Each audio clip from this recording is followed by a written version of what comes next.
Hey again, guys. I'm making this video because I got a lot of comments and feedbacks on the first video, and I thought a few of the points were worth bracing in a quick follow-up video.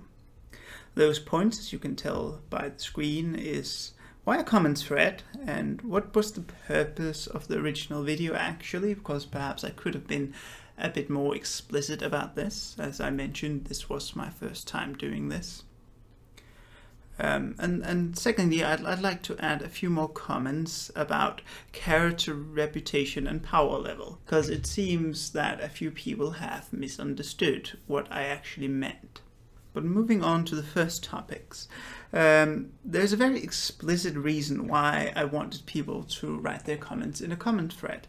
And that is because the Engine forum is not set up like a YouTube video, and that means that when you post a comment in the same thread where I post a video, when somebody clicks that thread, it will automatically take you to the latest comment. Which means that if you write something, a comment about one of my points, which might be misunderstood, or just a different opinion, which is totally fine, then people will read that before they actually watch the video.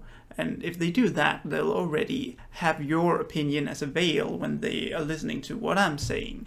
Or your comments, if very negative, might very well impact whether they decide to watch the video at all. So essentially, I feel like you'd be putting words in my mouth. Now, that does not mean that you shouldn't comment. It just means that please use the comments thread, because then likely people are more likely to see your comments after they've seen my video and thus formulated their own opinion, which I think is just fair. It has nothing to do with whether my opinion is more valid than yours. I mean, of course it's not. That's obvious, I think. And in fact, if I end up doing more videos like this, I'd welcome somebody to, do a podcast with me and debate with me. Now, as for the purpose of the original video, I could have been more explicit about that, but I was a bit confused while making it, to be honest, since it was my first time trying to set up a podcast. But the purpose was discussing how you could portray character power levels in practice without being perceived as god emoting or without ruining the RP of others. Now, somebody rightfully pointed out that my video was very Darth-centric, and that's probably just because that's what I usually play, so that's what I have the most experience with.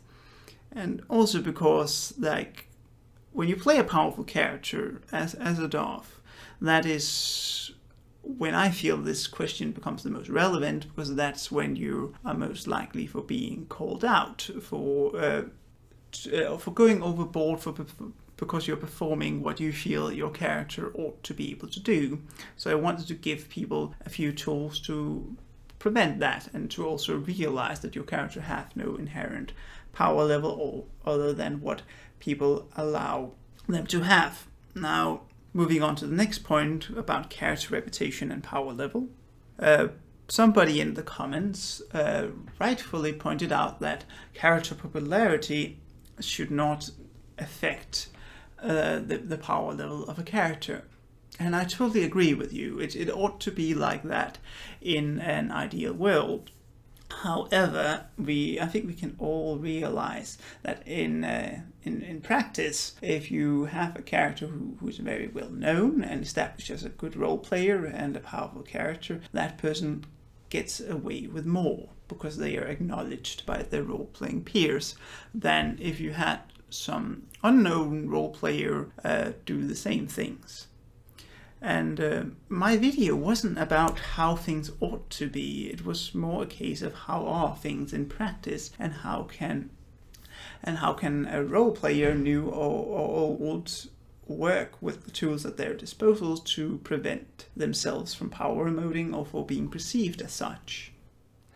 Anyway, thank you to everybody who's listened, and thank you to everybody who expressed that they actually liked the former video.